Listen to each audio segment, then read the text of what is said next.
Hello, my name is Stuart. Thank you very much tuning in.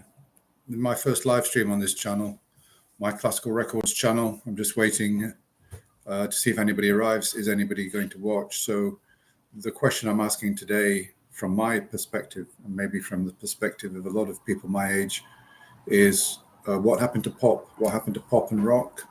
I grew up in the 70s, I suppose, born in 1964. I'm not quite 60, by the way, but I thought it would make a better title. Yeah, so I was born in 1964. My first memories of listening to probably any kind of music would probably be early 70s.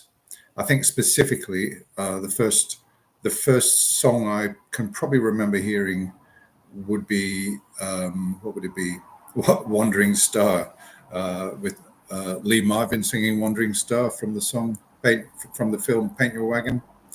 And then my memories are a bit sketchy, but I mean I remember some of the teeny girl groups like the Osmonds and sort of David Cassidy from the early 70s, and then I kind of became really sort of interested in listening to pop music to my own taste from about the mid 70s.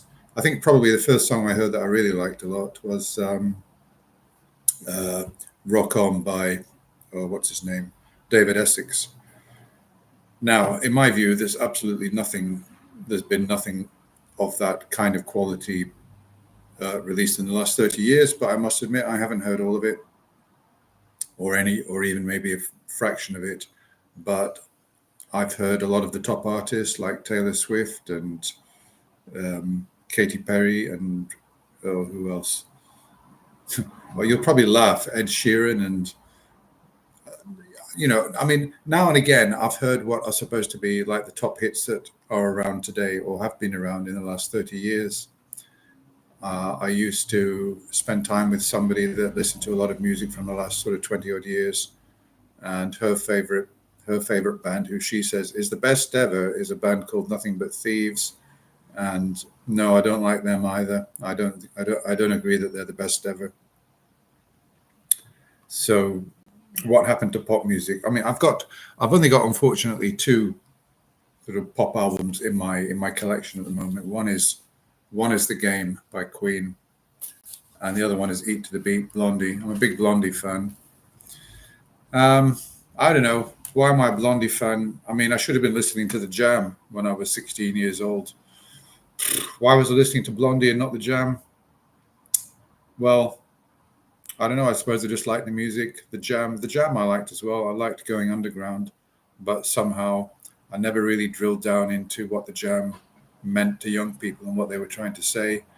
Um, I wasn't really a good thinker in those days. I didn't sort of get into music because it was a cultural thing and I wanted to make a statement about who I was. No, I wasn't deep. I wasn't a deep person then, and I'm probably not a deep person now. If something sounded pleasing to my ear, I listened to it and I enjoy the music. And it just so happens that, Blondie, I really liked the energy, the melodies. I loved Debbie Harry's voice. And as for Queen, superb, superb band, great music. But all the all those great hits from the 70s and should we say early 80s, and let's include the 60s as well, because let's face it, for somebody like me, the golden era of pop was the 60s and 70s and probably early 80s. I stopped listening to pop music really from when? I think seriously, probably from about the mid 80s, when I discovered classical in sort of around 1987, 88. A lot changed for me, of course. So I wasn't really listening to much pop, but I was sort of losing interest in pop anyway, pop and rock. I was losing interest in the contemporary scene, and I noticed that Queen were becoming more sophisticated, and other bands, other artists. Sting was becoming more sophisticated in his music, and it didn't have the same energy and resonance. It might have been more sophisticated and cleverer, better harmonies, etc. But to me, it didn't resonate with me and lost a lot of its energy. That, for example, the Police were a great band, and Sting was a fabulous vocalist in that band. The Police were really big news in 1979, 1980. Everybody was listening to them and talking about them. And obviously, then Sting broke away and did his own stuff. And I suppose that he did some very good stuff indeed. But it didn't somehow resonate with me. And Freddie Mercury's music changed a lot from what I was used to. Yes, it did become more sophisticated. It had deeper layers of meaning and message in it, which flew over my head. And it just did not resonate with me, unfortunately. So I lost interest in some of my favorite groups. As for Blondie, I mean, after Eat to the Beat, there was Rapture. No, sorry, not Rapture. That's one of the singles. Auto American was a good album. And then after that, it was all downhill for Blondie and Debbie Harry, unfortunately. But that's how it goes.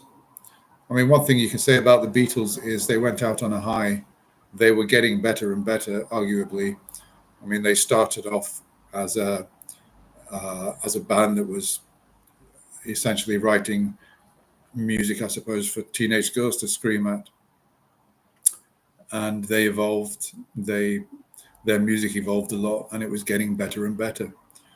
And right up until the last album, Let It Be. I mean, it's a superb album. They went out on a high. They still had a lot of good work ahead of them. And Paul McCartney, John Lennon, Ringo, and George Harrison all did some very good work. Although I still think that what they did was with the Beatles was better, but they still had some really good work in them. And in particular, John Lennon. I mean, he really released a good album just before he died. And that is a tragedy. He was kind of moving in his own direction too, but his last album was an absolute corker. Some of the songs on it were really good. Yeah, but my point is that a lot of bands were evolving from the 70s to the 80s, and the language of music, pop music, was sort of changing, and it was going in a new direction. And then something completely silly happened in the 90s called the Spice Girls. You know, girl music seemed to be taking over. Britney Spears, the Spice Girls, and Courtney Cox, some of the other music from that time, it just went in a completely silly direction. And I mean, the Spice Girls, they were phenomenally popular. And I remember saying to my brother, the Spice Girls are so popular. What's a good hit for me to go and listen to?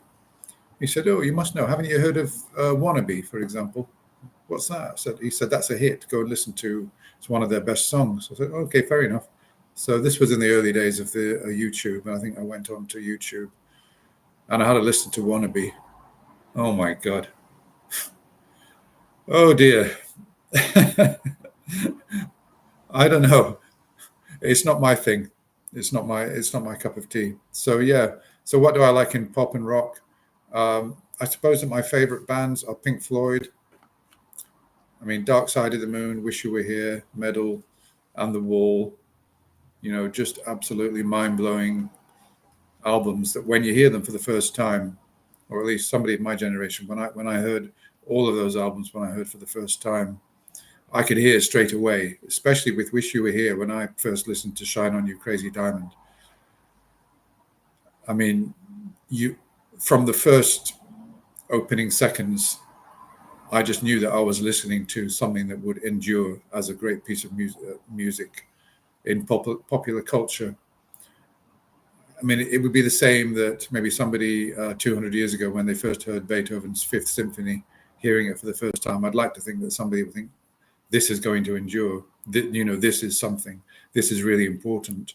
And so with Pink Floyd, when I heard Wish You Were Here for the first time and Shine On You Crazy Diamond, I just listened, all the way through that track, and I thought, this is unlike anything I've ever heard. This is going to be, you can't stop listening to it. It's going to last a long, long time. People are still going to be listening to this in 50, 60, 100 years probably. But when I heard the Spice Girls, Wannabe, when I heard Britney Spears and all that stuff, I thought, this is ephemeral. this is going to be here today and gone tomorrow. Now, I realize that a lot of people will say it's generational, and that I like Queen, I like Blondie, I like Pink Floyd, and all those groups from that era, and singles artists as well, because of my age, and that was good for me then. It's not objectively better than what is happening now. Well, you'd have to agree with that, because music is very subjective. But on the other hand, it's strange that, I can't find virtually anything that I enjoy listening to out of modern pop music. I tell you, there's only one song, there's one track that I've heard in the last 30 years, from the last 30 years of pop and rock culture, pop culture. One only that when I heard it impressed me. Only one. And I'll tell you what that is. It's Katy Perry and Roar. I was at a party. These people had a big TV screen on, and they were playing some kind of music TV, one track after the other. And it was all going over my head, or, just one after the other. I thought, oh, that's pleasant, but not memorable. And then I heard this amazing track, Roar, with this killer sort of refrain. It was just absolutely, I couldn't believe it, that this was on the first hearing. It's a bit like hearing, one of the great tracks from the 70s. Should we say Baker Street? I'm not saying that Roar is in the league of Baker Street. Of course I'm not. But it was that kind of impact that when I heard it, I just thought, this is a song that is going to last. And this is really high quality song, in the same way that a lot of the hits, when I heard them in the 70s, as I was growing up, from the first hearing, I thought, wow, this is fantastic. But I've only heard one song in the last 30 years. I admit, I've not been exposed probably to enough. But even so, I mean, with Taylor Swift, what's all the fuss about her? I've been onto YouTube. I've listened to song after song, and I honestly can't see what the big fuss is. She's attractive. She's a lovely woman. She's got great energy. I understand that she's regarded as a role model for a lot of girls. But apart from that, I don't really, I can't really hear that anything special is going on there. I've heard people calling it cookie cutter music. Well, maybe. Yeah, so nothing has really happened for me, at least in the last 30, 40 years of pop music. And from about the mid 80s, I stopped listening, and it looks to me like I haven't really missed much. So, hello, slow pause, Steve T. What have you said there? Many of my younger friends and relatives over 40 like classic rock, but my 16-year-old cousin had never heard of Jimi Hendrix. Yeah, okay, so I was in a record shop recently near where I live. They sell secondhand vinyl, and we were talking about this, and this was a couple in their early 60s who were running this shop, and he said to me that he's got a lot of young people coming into his shop, and they're buying from the 70s. They're buying from the 70s and early 80s. And he showed me what they're buying. And yeah, it's all Queen and, Pink Floyd and bands from those times. But, and he said to me, this is the 60s, this is the 70s. And he showed me how much it was. And then he said, this is the 90s. And he showed me this one, little section for the 90s. And there was like 50 albums there. And all the rest was 70s and 80s, because that's what's selling. Okay, now you've got to say one thing. I mean, you've got to point out the obvious and say that that vinyl was the only really, okay, and there were cassettes, but vinyl was the big medium in the 70s and 80s. From the mid 80s, less, obviously CD started to take over. But it's not quite on point to say, well, here's a 90s vinyl, because a lot of people had already switched to CD in the 90s. So, but I think his point was that, young people are coming in and asking for 70s and 80s artists. They're not coming in and asking for 90s artists. He does sell CDs as well, but he said there was very little demand for 90s music, and it's mostly 80s, 70s and 80s. So a lot of young people now are looking back and enjoying music from that era. Now, when I was their age, say in the late 70s, when I was 16, for me to be looking back to Glenn Miller would have been unthinkable. I was not looking back to Vera Lynn and Glenn Miller, George Formby, and Skiffle and all that kind of thing. I wasn't looking back. In the 70s, the music was good enough. It was so good that you didn't have to look back to the 40s and 50s to try and find something fulfilling.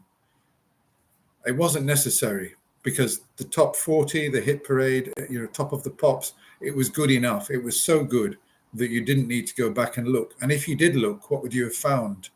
As me, a 16-year-old, looking back to the 50s and the 40s, yeah, I would have found big band music that I wasn't interested in. And I would have found, skiffle, silly sort of genres like skiffle.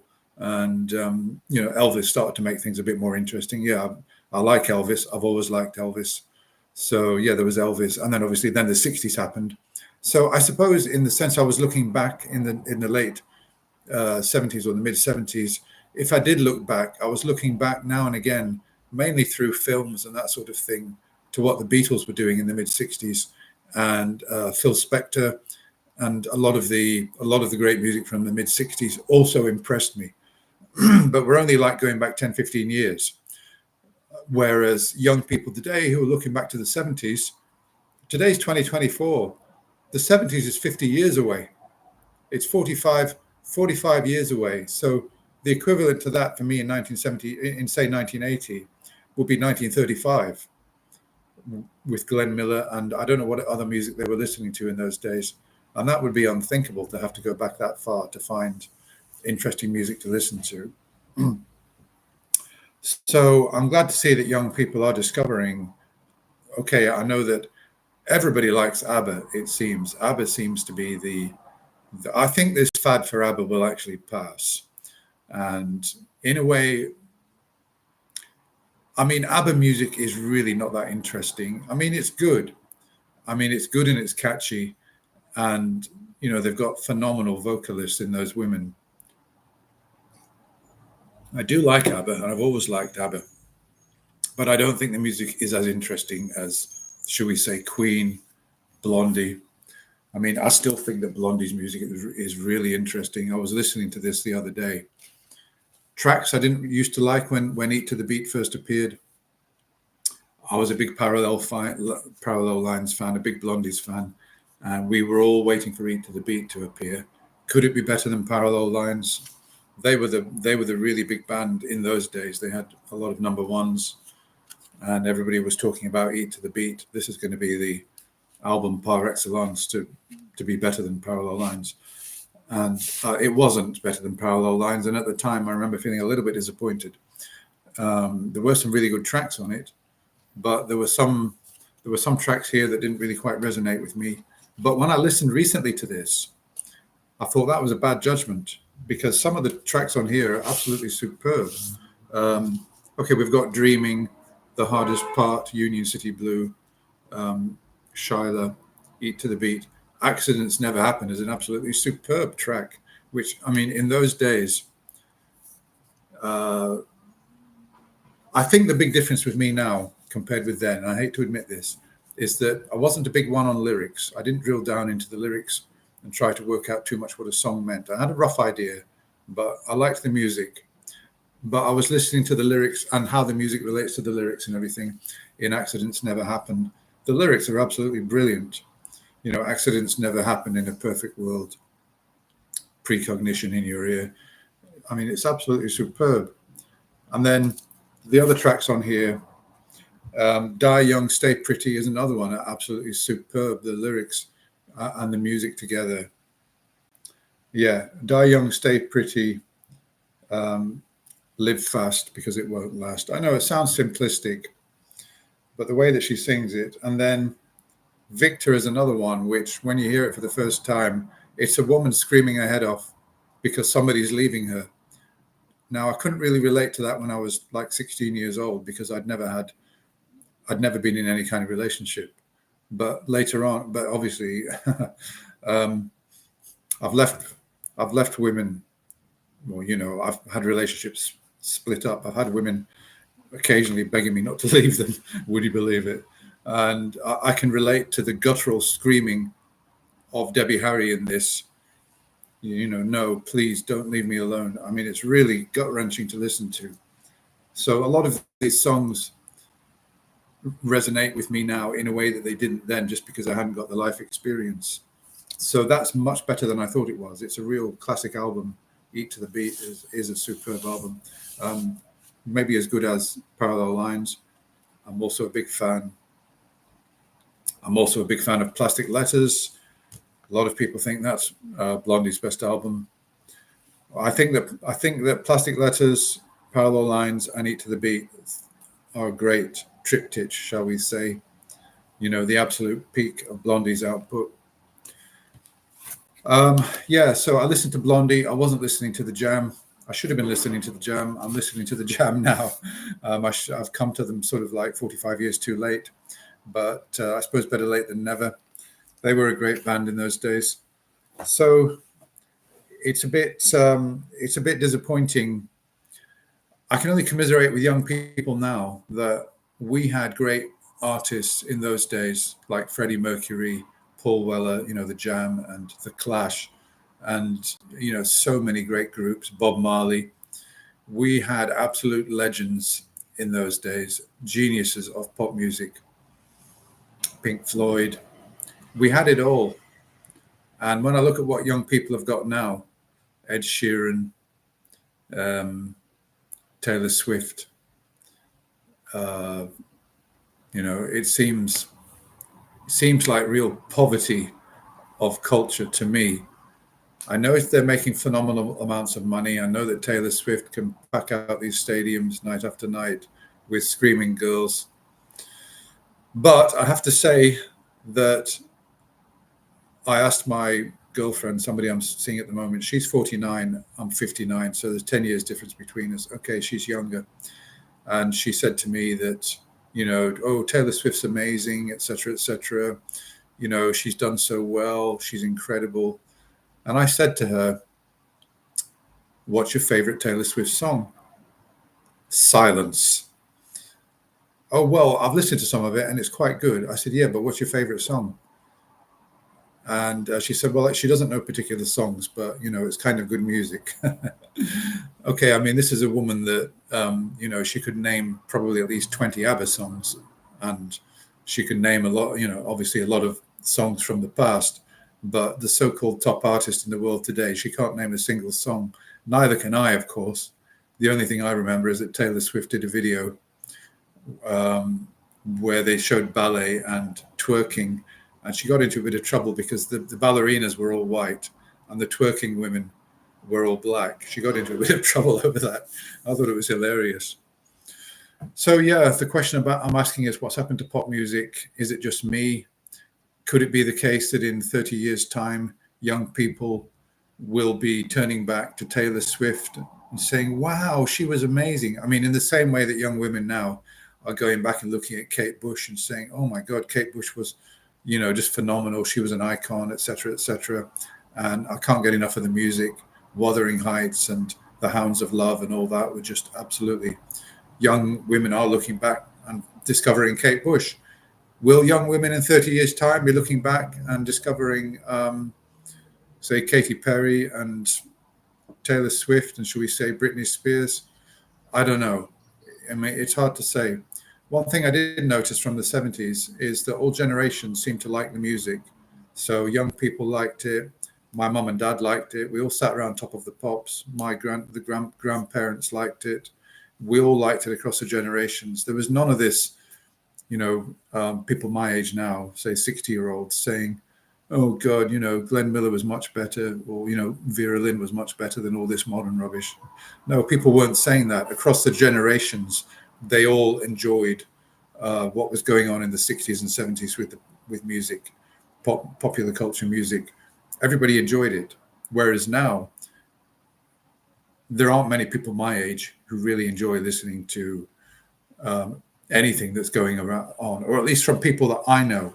And I admit that there may well be lots of fans out there who are my age that I don't know about. But my impression is from the YouTube, what's going on YouTube, and a lot of the comments I'm hearing is that pop music and popular culture music has kind of lost its way. and all the creativity, great creativity we had in the 70s and 80s is just something that we should cherish from the past. In the same way that, there's nothing really in classical music, in contemporary classical music, that interests me. We've got all the great composers behind us now: Mozart, Beethoven, Bach, Brahms, Schubert, etc. All the way up to, say, the middle of the 20th century, to Benjamin Britten and Shostakovich. And then after that, what have we got? We've got Goretzky with his, horrible Third Symphony. And, then we've got other stuff. We've got film music, John Williams. But apart from that, what is really gripping people in the world of contemporary classical music? Not much. Usually they do a token piece in a concert. You'll get, say, a Beethoven symphony. You'll get a Mozart piano concerto, and then you'll get a token modern piece at the beginning of the concert that lasts about 10 minutes, and you'll have the composer there standing at the front and taking a bow. So he sneaked in his contemporary piece of music. This is really just symbolic to say, let's support modern composers. And everybody sits through this piece of music that they'll probably never listen to again. And then that's it, and you never hear of it again. So, okay, that's fine. I'm not saying that modern contemporary music shouldn't be supported. It's got to be supported. But from my perspective, I don't listen to anything composed after, say, 1960, more or less. People can say, well, Stuart, that's your loss, because there were a lot of good avant-garde music coming out after that time. We've got Penderecki, we've got Schnittke, we've got lots of others after that time. So it's your loss. Tough for you. Okay, well, there's so much great music out there to listen to. I'm not going to be losing too much if I don't listen to Schnittke's Viola Concerto, which, by the way, I've heard in live performance and was absolutely awful. Actually, Schnittke has done some decent stuff, but that was really difficult to listen to. Okay, let's have a look. Snap, Crackle and Pop. I'm 55. Remember my dad not being impressed by 70s glam. Fair enough. Yeah, well, okay, 70s glam. I mean, yeah, but there was something for everybody in the 70s. I thought 70s glam was a bit stupid then as well, to be honest with you. I mean, I like Mark Bolan. I mean, now looking back, Mark Bolan and David Bowie and some of the glam pop that they had now, looking back, actually, it was pretty good. But at the time, I remember not being impressed with that either. But there was something for everyone. So your dad wasn't impressed with that, but he was probably impressed with something else. Yeah, so not everybody likes every genre, of course not. And people who were into heavy metal laughed at Queen, and they thought that was just mainstream rubbish, almost like Slade or something like that. So not everybody liked everything, and I didn't like everything, but I liked quite a broad range of popular music in those days. I mean, I even like a song called Mississippi by a group called Pussycat. I think that's an absolutely phenomenal song, but it's something that a lot of people who like groups like Genesis and progressive rock would write off as just being mainstream rubbish. Yeah. So no, but actually, Mississippi is a really good song. Go and listen to it. I mean, lovely women singing a lovely song. Let's have a look. At 16, I was into rock and roll, blues, Deep Purple, Led Zeppelin. Yeah, still not into mainstream pop. Everybody knew what song was number one. My mum and dad were fans of Glenn Miller. Okay, well, that's interesting. So yeah, what I'm saying about all generations I would say they liked something in the 70s, but obviously not everything. And there may well be people who loved Glenn Miller but didn't like music from the 70s. That's true. Jerry Rafferty, Don Williams, John Denver. Yeah, John Denver was good. Jerry Rafferty was great, wasn't he? There was something for everyone. Don Williams, can't remember him. At some point, stopped caring about lyrics on modern music. Renee is saying that. Yeah, I mean, when I discovered classical music in 1987, really. I'd been to see Amadeus in 1984 in the cinema, It's bizarre now that I'm a complete Mozart nut, fanatic on Mozart. It's bizarre that I went to see, as a 19-year-old, 20-year-old man, I went to see Amadeus at the cinema at the Odeon. There was hardly anybody there. It was an afternoon showing. There was only like 4 or 5 people in the cinema. It was when it came out. And actually, I really enjoyed the film. I can't explain why. I can't explain why the music didn't resonate with me. It's really bizarre. Sometimes you need the right piece, like a golden key opening the treasury. You need the right piece to sort of awaken your mind to a particular composer. And looking back at Amadeus now, the music in it is absolutely sublime. But I needed the right piece. And for me, the right piece of music from Mozart was K467, Piano Concerto Number 21, which I heard by complete accident because a friend had given me some Kate Bush to listen to in my car on a cassette. And it had the Hounds of Love on one side. And he was a bit of a classical fan, and he'd recorded Mozart Piano Concerto Number 1 from a record he'd taken from the library onto side B. And I had a tape player that used to flip over. So I thought, oh, Kate Bush, yeah, I'll listen to that. Good. And when I saw, oh, what's this on the other side? Mozart. Oh, forget that. I was going to pop it out once it had come to the end of Hounds of Love. And it got to the end. I was on a long distance journey. And it flipped over automatically. I had it on automatic.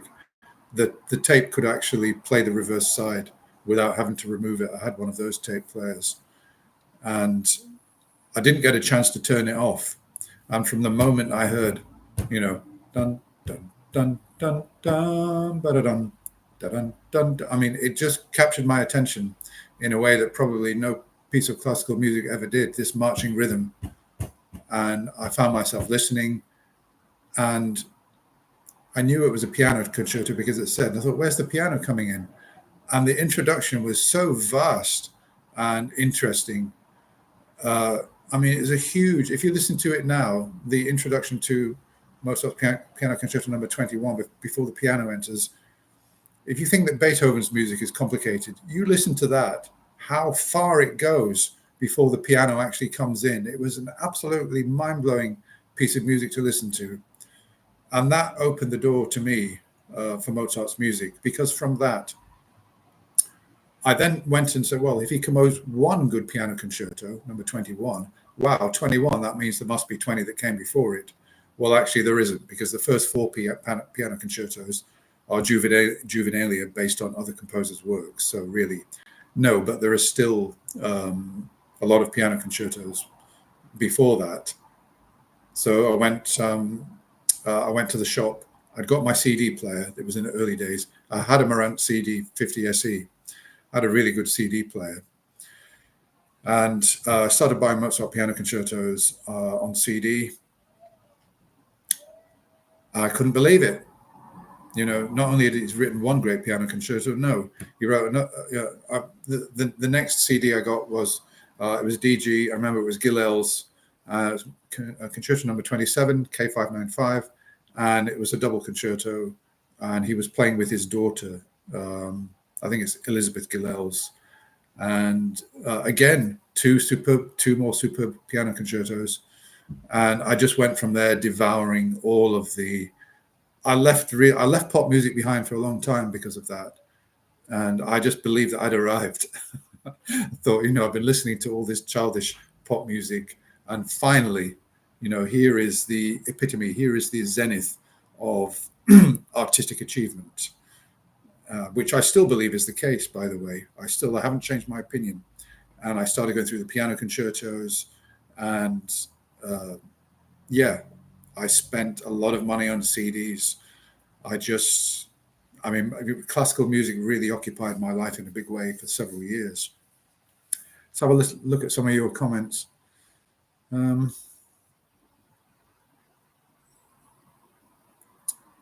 As a heavy metal fan, I never thought Queen were a joke. Brian May is highly regarded. Okay, well, that's good to hear. I knew a lot of people at school that were into Rush. They were into headbanging. They didn't really seem to be interested in Queen, but to be fair, I didn't really ask. I didn't really know what their opinion was on Queen. It's possible that I withdraw that. I withdraw that comment. There may well not have been people who thought Queen were a joke. Queen seemed to be fairly well respected across the board, as they still are. When I was 17, a friend introduced me to Frank Zappa. I really love his instrumental work, but his social commentary was often misogynistic and silly. Well, okay, Renee, I take your point about that. You know, what interests me about an artist is the work. People can be bastards. They can be narcissistic fucks. Excuse my language, but they can still produce great art. They can be wife beaters. They can be absolutely horrible people. They can be Nazis. But what interests me is the music. And if the music is great, that's what interests me. I don't, I mean, the person might be horrible. And I would say, yeah, that's a horrible person. He deserves to be in prison. But if I like the music, I like the music. And it's like Daniel Barenboim said when asked about Wagner's music, look, Daniel, you're a Jew. Why are you promoting Wagner's music? There's a lot of questionable ideology in there that Hitler latched onto when he came to power. And you know what Daniel Barenboim said? He said, yes, he said, but the music's too important to ignore. And that's what it's about. If the art is so good, it doesn't really matter what the person's like. Well, it does matter. Of course it does. It always matters, but it's not going to stop me from listening to great art. I mean, as it happens, Mozart was a great guy. From everything I've read about him, he was an absolutely lovely person. Never, he said bad things about people. He said bad things about other composers, and he could be a bit arrogant with some of his views about other composers and that kind of thing. But I mean, as a sort of social person, it seems that he was a nice man. He was a good husband, etc. And there have been other composers that haven't been so nice, but I still listen to their music. My favorites are Beethoven and Mozart. Yep, I mean, for me, I suppose my three favorite composers, or those that I think are at the absolute pinnacle, are basically what has often been called the Holy Trinity, the three Germanic composers, Bach, Mozart, and Beethoven. Imagine if those three had never existed, just the three greatest composers who ever existed. Imagine if we didn't have those three. It's quite possible I wouldn't be listening to classical music. It's hard to imagine that Schubert would have been the composer he was if there'd been no Mozart and Beethoven. So we'd lose Schubert as well. We'd probably lose Brahms. Just a handful, half a dozen really great composers are sort of at the center, have really made classical music what it is to a large extent. Imagine if all we had were Vivaldi's 120 violin concertos and Monteverdi operas and Handel operas. And Handel operas are good and everything, but imagine if that's what we had to listen to in today's world, that we didn't have Mozart, Beethoven, Schubert, Bach. Imagine if we didn't have them. We should thank our lucky stars that they lived and existed and composed great music. Classical music is personal in that there is no peer group pressure unless it's Peer Gynt. I absolutely agree. And I'll tell you straight away, I was married to a woman for 20 years that didn't like Mozart. She's Russian. She loved Tchaikovsky, Rachmaninoff, the big sounding, impressive romantic tunes. Hey, I love them too. I think Tchaikovsky is fantastic, and Rachmaninoff, who could not like those big grand piano concertos with those incredible rhythms, amazing technique on the piano, and just big important music, iconic. I mean, who could not like them? But she had no ear for Mozart whatsoever. She regarded him as a cold, emotionalist composer. Yeah, absolutely. Music is subjective, and anybody can say anything that they want. But there are some things that are stupid to say, even though music is subjective. And for example, if I was a fledgling composer and I told you that I'd compose pieces better than Beethoven, that would be a stupid thing to say, even though you couldn't prove that. I couldn't prove my case and you couldn't disprove me. It's sort of unfalsifiable because music is subjective. You can't measure one piece against another. But then again, there are some things that will raise eyebrows if you say them. Now, I had somebody on my channel recently because Mozart's K452, which is his piano wind quintet, which is basically such a special, amazing piece of music in his output. And he had so many, but it is it's like a rare flower that if you're out and you see a flower that's one of a kind and it's so incredibly beautiful, you will never forget it, and you would never compare any other flower with it. And K452, even Mozart himself regarded that at that time as the best piece he'd ever done. So I did a video recently. They always pair the Beethoven Quintet, which is a homage piece, which Beethoven composed when he was still a fledgling composer. I mean, he was only 24, 25. And okay, at Mozart at 24, 25, he was already a full master, but Beethoven took a bit of time to get going. And he had no notable music behind him at that time. It was a homage piece. It's not bad, but I mean, it's lacking in cohesion in the first movement. There are no really good ideas there. And it's not a patch. I mean, it's not to be compared with K452. And yeah, I had somebody on my channel saying, oh, that's a masterpiece too. And oh, by the way, I've played both of these pieces. So, what I say is true and what you say is wrong. Well, not really. No, that's not how it works. The critical opinion at the top level is going against you. And no, Beethoven, nobody seriously says that Beethoven's piano quintet is, anything more than just a sort of credit-worthy homage piece to K452. And your opinion is completely out of sync with what is considered to be proper academic opinion. And of course, again, music is subjective and he's got a right to claim that. But I just think that there are some things that sound stupid to say. It's like I wouldn't claim that Mozart's First Symphony is anywhere near as good as Beethoven's First Symphony. That would be a stupid thing to say as well. Although I must say there are people who like Mozart's First Symphony, but yeah. Let's have a look and see your comments. Recently discovered your channel. Enjoy your content. Thank you. Wanted to ask, do you have any classical music training, or does your love of classical music develop only by listening? No, I don't have any classical music training. I would like to have done. Sorry about the lighting on this. I would like to have learned an instrument, but my parents were poor. They didn't have much money. And I had an opportunity when I was living in London with my parents in the mid-70s. A violinist came in and shoved a violin under my chin and asked me to, play a few notes. And I think I was sent home with a letter offering violin lessons. My parents couldn't afford that. So no, I didn't have that opportunity.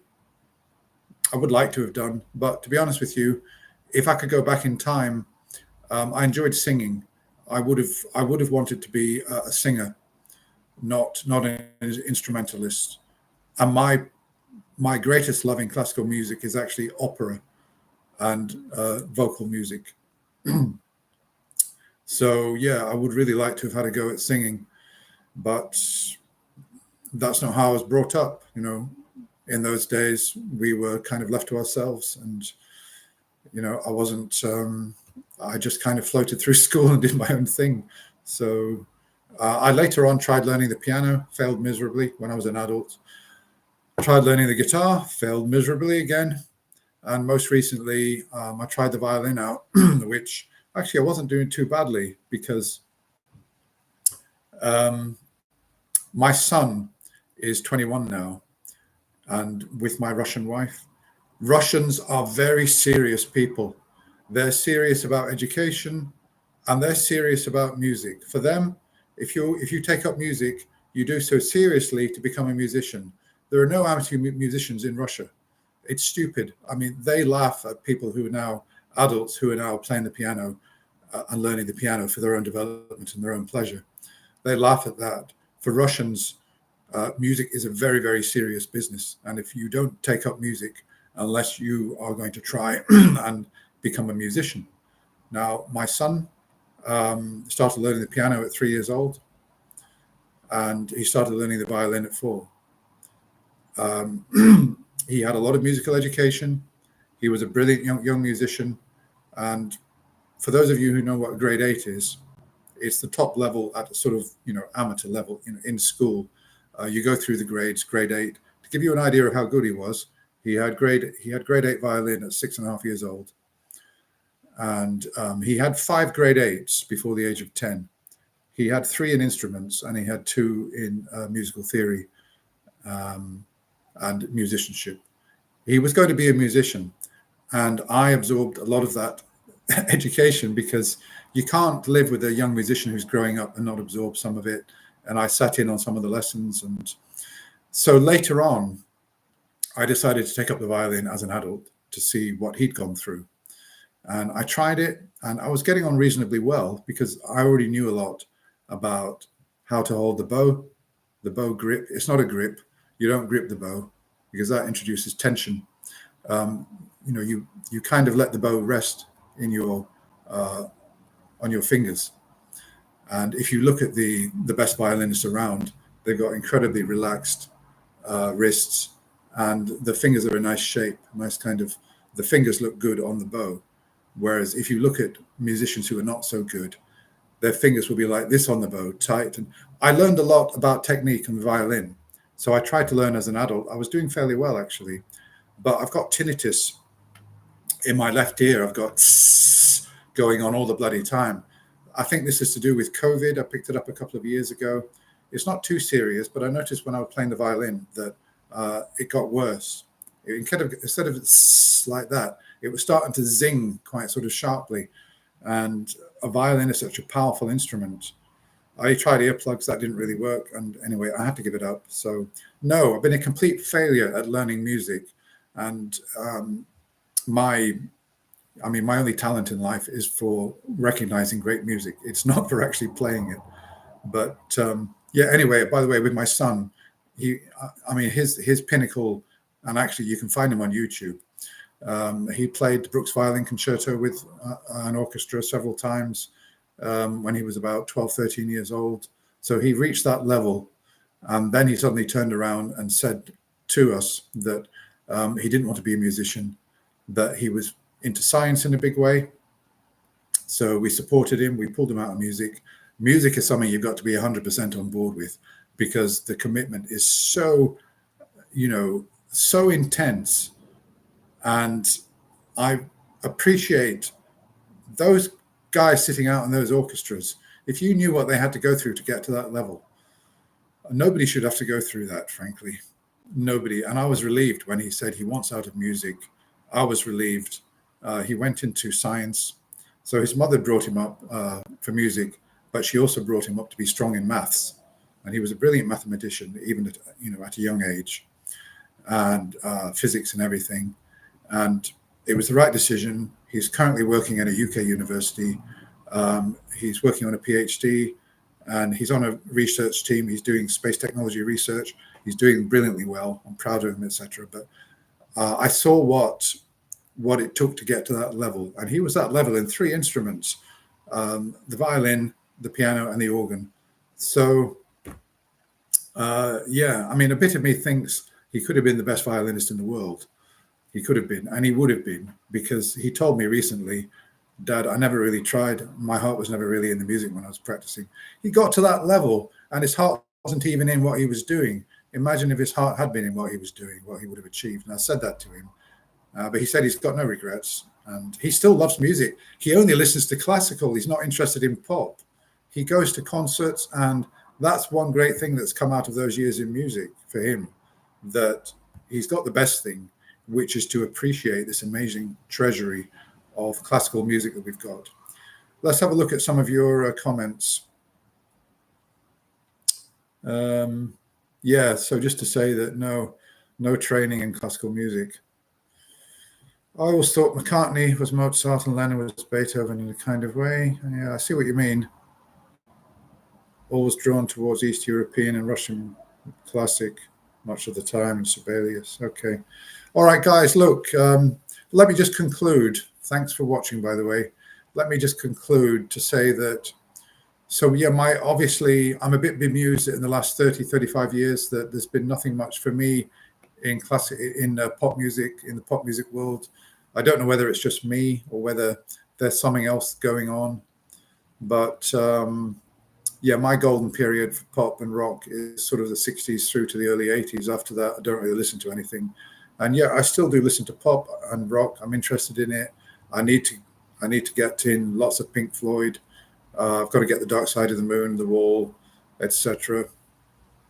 And I need to, because I built up my classical collection quite well, but I do enjoy listening to, pop and rock now and again. But there's been nothing in the last 35 years I'm interested in, and I suppose that's just how it is. So anyway, I'd like to thank you for watching. I'm